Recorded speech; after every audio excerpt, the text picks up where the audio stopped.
Ashlan, à tous les dignes fils africains, meurtris à cause de leurs propres biens, à tous ceux qui de près ou de loin sont tombés ou qui souffrent parce qu'ils ont osé défendre ce qui leur revient, l'Afrique. La paix c'est maintenant ou jamais. Rosa Parks, Momo de la Fra. De ce forum sont les suivants. Discuter de la démocratisation de l'Afrique, des faiblesses et ou points forts. Discuter des crises économiques ou armées et essayer d'y apporter des solutions. Instruire, éduquer, former et transformer nos populations africaines. Cependant, nous aborderons d'autres sujets pertinents affectant notre continent et notre pays, la Côte d'Ivoire, en particulier.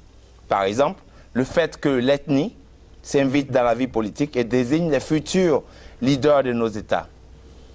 Ou encore la France-Afrique, les organisations régionales telles la CEDEAO, la CEMAC ou l'organisation continentale, l'Union africaine.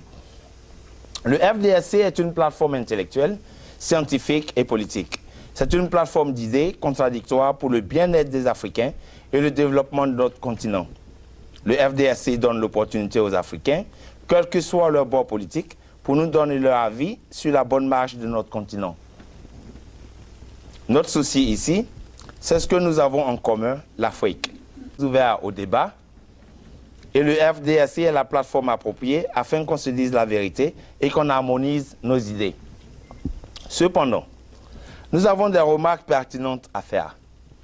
Les médias occidentaux et nos leaders politiques nous divisent en pro ceci ou pro cela. Nos populations aussi catégorisent les opposants en pro ceci ou pour cela, ou encore se catégorisent comme tels. La division ou la catégorisation de nos populations n'apporte rien de positif à nos États. Nous déplorons cet état de fait. Nous devons être très soudés pour le bien-être de nos populations et pour le développement de nos États. Nous devons mettre un terme à la division ou à la catégorisation de nos populations. Nous sommes un seul peuple et nous avons un destin commun. C'est ensemble que nous devons sortir notre continent ou nos états de la pauvreté, de la misère et de la servitude. Les Occidentaux ne vont jamais nous apporter le bonheur ou le développement. Cela revient à nous, Africains, de le faire et nous devons nous débarrasser des concepts tels la division ou la catégorisation, concepts créés de toutes pièces par les Occidentaux et certains de nos leaders politiques. Le FDSC est une structure panafricaine qui œuvre pour l'avènement des États-Unis d'Afrique. L'Afrique doit être au rendez-vous de l'émergence en 2040 et présente dans le concert des nations. Tous ensemble, nous devons veiller à cela et mettre fin à tout ce qui peut nous diviser ou retarder notre continent. Le FDSC est une cellule ou un instrument pour lutter contre la mainmise des Occidentaux sur nos ressources naturelles et une ingérence dans la vie politique de nos États. Le FDSC est une plateforme d'idées pour discuter et débattre des sujets ou problèmes affectant notre continent et comment y apporter des solutions idoines. Le FDSC fait des recherches dans les domaines tels l'économie, l'agriculture, l'éducation, la sécurité territoriale, la médecine, la technologie et la vie politique ou associative. Le FDSC reconnaît que les crises que traverse notre continent sont étroitement liées au déficit démocratique. Le FDSC est pour le partage équitable des retombées financières de la vente de nos ressources naturelles et pour le bien-être de nos populations. Nous prônons le socialisme comme la forme de gouvernance appropriée pour nos États. Le FDSC est une organisation reconnue par les autorités britanniques et s'est aussi doté de textes pour régir la structure, ses ambitions et ses activités. Je me permets, avec votre permission, de vous lire certains articles du FDSC afin de mieux orienter les débats. Article 3. Le FDSC est le regroupement des mouvances politiques africaines de gauche, sans distinction de race, de religion, de région, handicap physique ou mental et orientation sexuelle. Le FDSC est une cellule politique qui a pour objectif d'accompagner la démocratisation de notre continent et d'apporter des solutions aux crises multiformes dont nos États sont souvent victimes. Le FDSC est un mouvement panafricain. Article 21. Le membre doit, à travers ses actes et son attitude, diffuser l'esprit démocratique autour de lui et combattre sans cesse la dictature sous toutes ses formes. Le membre doit veiller à l'unité du FDSC par la solidarité, la discipline, la critique, l'autocritique et la tolérance. Le membre doit lutter sans cesse contre le tribalisme, la xénophobie, le racisme, la discrimination par le sexe et toute autre forme d'exclusion. Le membre doit faire preuve de responsabilité, de volonté et de courage dans l'accomplissement des tâches du FDSC. Il doit aussi s'acquitter régulièrement de ses cotisations. Article 22. Le FDSC est une cellule hautement politique, intellectuelle et scientifique. Le FDSC peut soutenir un parti de la gauche ou de la droite si ce parti adhère totalement au principe du forum. Article 23. Les membres du FDSC sont invités à appartenir à une organisation syndicale de leur profession, à des partis politiques ou à toute organisation de la vie associative ou régionale. Le FDSC a été créé le 22 mars 2013 pour combler le vide laissé surtout dans le domaine diplomatique et médiatique. La résistance que nous menons est contre la France-Afrique, sa mainmise sur nos États, nos économies, nos ressources naturelles et contre nos frères et sœurs à la tête de nos États qui encouragent la servitude de nos peuples. La résistance est aussi médiatique et diplomatique.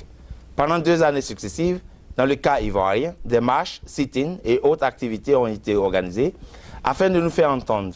Cependant, nous avons négligé un aspect crucial de la résistance, les médias. Le chef d'État actuel de notre pays et les médias occidentaux ont passé le clair de leur temps à diaboliser nos leaders en Côte d'Ivoire et ailleurs en Afrique. C'est d'ailleurs pour cette raison que nos activités sur le terrain ne portent pas les fruits escomptés. Nombreux sont les Européens qui ne comprennent pas le sens de notre lutte. Pour eux, dans le cas ivoirien, le chef d'État, M. Ouattara, a gagné les élections et le président Gbagbo était un mauvais perdant. Dans un souci de rétablir la vérité et les faits, nous devons faire de la communication. La communication, c'est essentiellement les médias. Nos marches et autres activités ne sont pas couvertes par la presse étrangère. Pourquoi? L'homme me dira qu'il y a un complot international contre notre pays ou contre le président Gbagbo. Nous soutenons cette ligne. Cependant, les choses bougent et nous devons aussi bouger avec le temps. Les ONG de défense des droits de l'homme, telles Human Rights Watch, Amnesty International, ont ouvert le bal en critiquant ouvertement le régime d'Abidjan. Ailleurs, en RDC, Centrafrique, Togo et au Soudan, ces mêmes ONG critiquent vertement les pouvoirs en place pour les violations flagrantes des droits de l'homme. Il nous revient d'enfoncer le clou en jouant notre partition. Il faut changer de stratégie et adopter les mêmes tactiques de nos adversaires. C'est notre seul salut. La communication est très essentielle à toute résistance. Souvenez-vous de l'appel du général de Gaulle depuis Londres pendant la Deuxième Guerre mondiale. Nous sommes pour la plupart des intellectuels opposés à des pseudo-intellectuels, des illettrés et analphabètes qui dirigent notre pays par la force des armes. La plume peut désarmer un individu. L'intellect est une arme redoutable. Les marches et autres rassemblements sont interdits en Côte d'Ivoire. La cause n'est pas la forte mobilisation, mais plutôt ce qui va se dire et comment les populations vont réagir. C'est ce qui fait peur au pouvoir. C'est cela la différence entre l'intellect et les muscles. Nous avons l'intellect et eux ont les muscles. Nous n'allons pas nous mettre à leur niveau, mais rehausser le débat. C'est en cela que la presse étrangère, qui nous a toujours traités de xénophobes et anti-français, pourra véhiculer nos idées, notre idéologie, notre résistance. Il faut les rassurer que nous ne sommes pas contre leurs intérêts ou ceux de la France. Nous sommes pour un partenariat de gagnant-gagnant. Les pseudo-intellectuels africains et leur cortège d'analphabètes sont ceux qui sont en réalité contre les intérêts de la France et de nos États africains.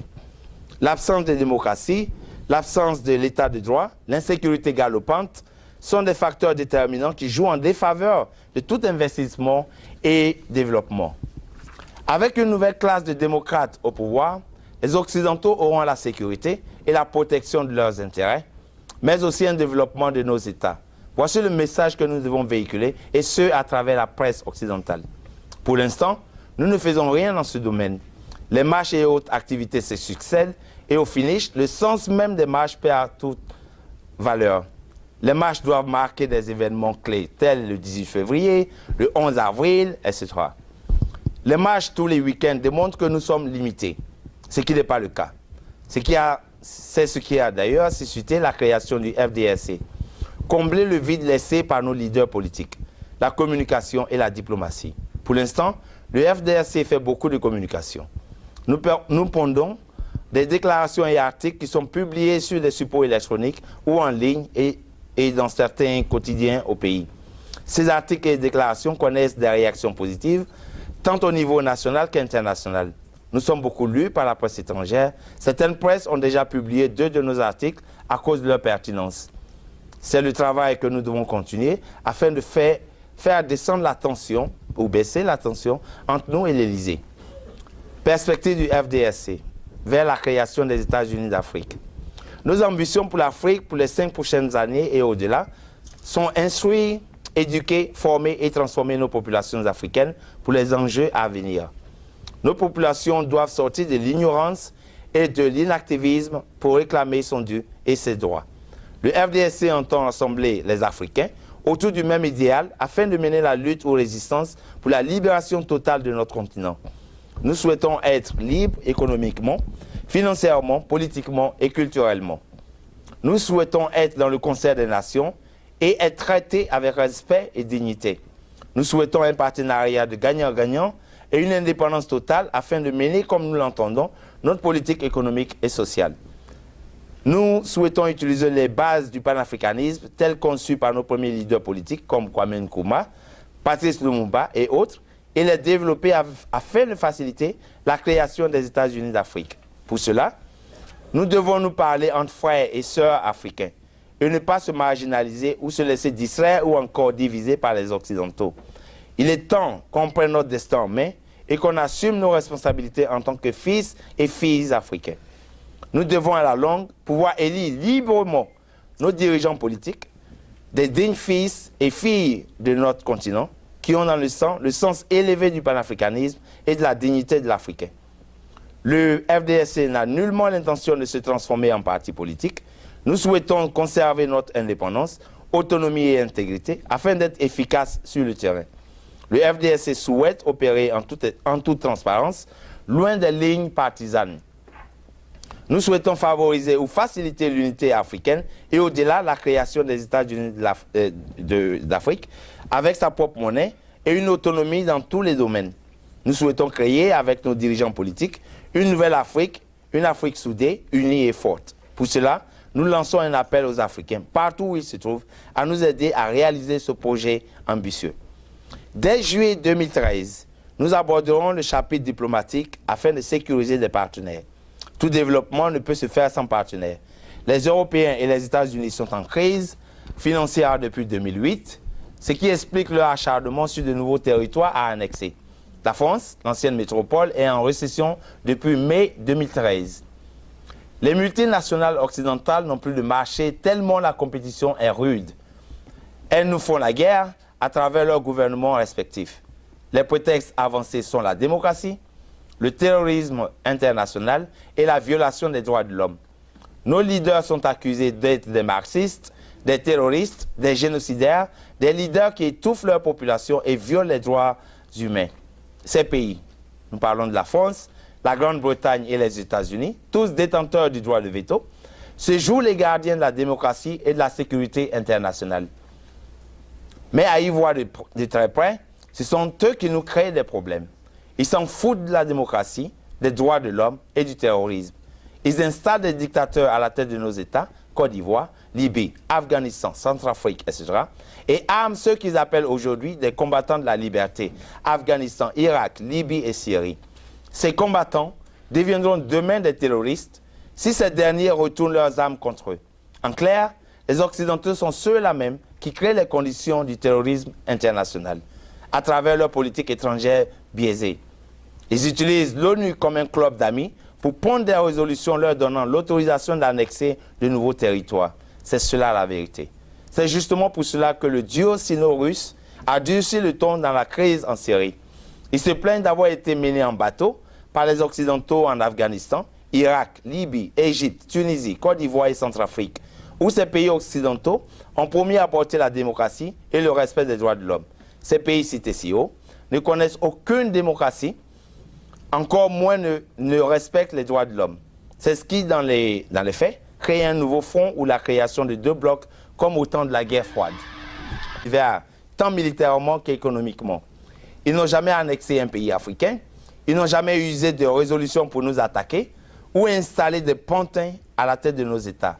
Ils nous apportent des experts et des investissements pour développer nos États. La Chine a fait son entrée en Afrique depuis 1999 et entend y rester. L'Inde, l'Iran et même le Brésil en font pareil. Nos États africains doivent être courageux et ambitieux si le souhait des Africains est de mettre un terme à la France-Afrique et la mainmise des Occidentaux. Il est cependant primordial de rediscuter nos contrats et rapports avec les Occidentaux afin de garantir un partenariat de gagnant-gagnant. Les Africains devront être très sages et méticuleux sur l'éventuel choix porté sur les partenaires commerciaux. Désormais, les Africains ont le choix entre le bloc occidental et le nouveau bloc des pays émergents ou les BRICS. Notre continent pourra être émergent d'ici 2040 si et seulement si nous prenons attache avec le bloc qui garantit le mieux notre indépendance et notre développement ou émergence. Le FDSC veillera à ce qu'il soit une réalité. Nous allons accompagner les partis politiques désireux de se faire de nouveaux partenaires afin de sortir notre continent du marasme économique. Chers frères, sœurs, amis de l'Afrique et membres du FDSC, voilà succinctement nos ambitions pour l'Afrique. Ensemble pour une Afrique forte. Je vous remercie.